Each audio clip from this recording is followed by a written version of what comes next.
Hello guys, good afternoon. जसं तुम्हाला सर्वांना माहिती आहे, आरबीआयची सेकंड शिफ्ट संपलेली आहे.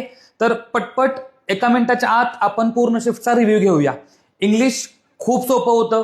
त्यामध्ये सेंटेन्स रिअरेंजमेंट आलं होतं, क्लोज टेस्ट आली होती, आरसी आला होता, incorrect word usage, phrase replacement, error detection आणि वर्ड युसेज. त्यामध्ये मला मेन्शन करावं वाटते की क्लोज टेस्ट आणि आरसी एकदम सोपं आलं होतं, स्टोरी बेस आलं होतं. इंग्लिश सोपं होतं एकदम.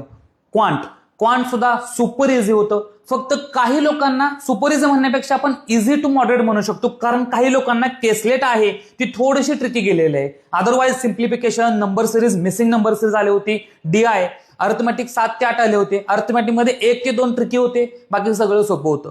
त्याच्यानंतर एलआर इझी टू मॉडरेट असं आपण म्हणू शकतो, कारण पझल आलं होतं. अल्फान्यूमेरिक थोडीशी लेंदी होती. अदरवाईज अटेम्प्ट खूप चांगले झाले आहेत लोकांचे. पझल्स आले होते, डिरेक्शन सेन्स, मिसलेनियस आणि सिलॉग आलं होतं.